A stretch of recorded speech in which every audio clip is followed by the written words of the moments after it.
Hello anchor fans, we're hove to just upwind of my normal anchor test area, and I've got my Spade anchor ready to go.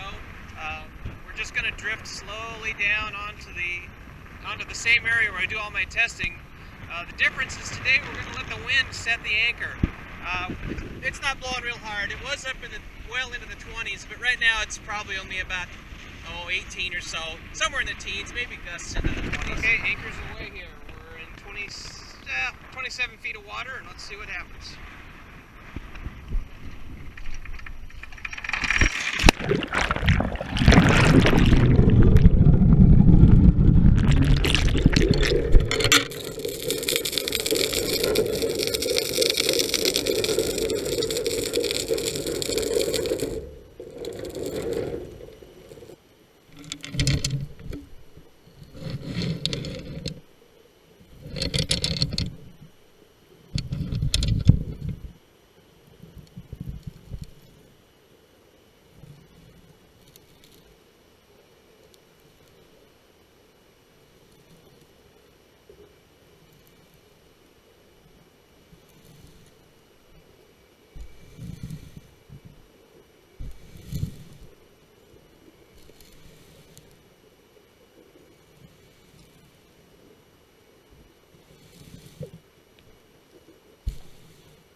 Chained off to my chain stopper. It's just this hook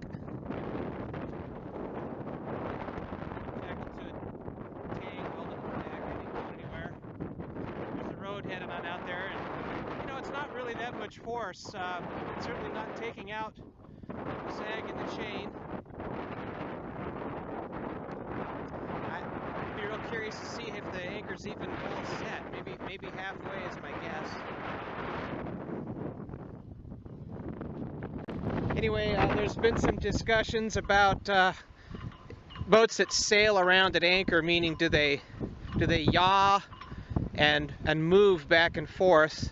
I'll just sit here and let this roll for a minute. You can line things up with those houses back there and see how much this boat moves.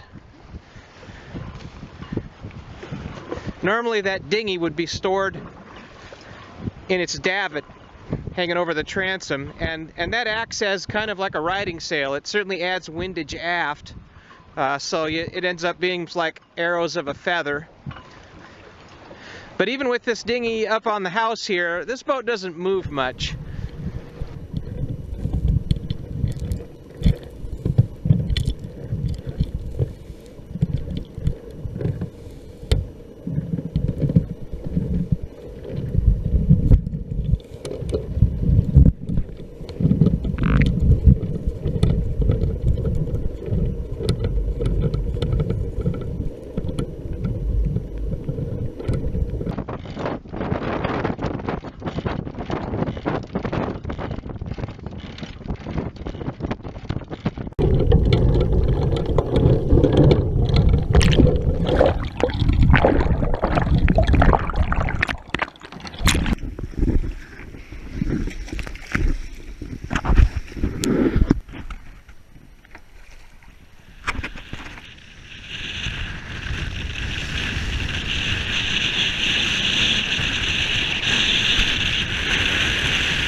It is just a beautiful day out here. It's late September, middle of Admiralty Inlet, nice 25 knot breeze. I've got a double reefed main and the storm jib up. It's just great. Maybe a little overpowered in the puffs, washing the windows occasionally, but these Colvin boats are tender. They like to lean over. That's just the way it is. Washington State Ferry going by. I'm not touching the helm on this whole run across the inlet. We're close reaching, doing about 5 knots, and the helm's locked.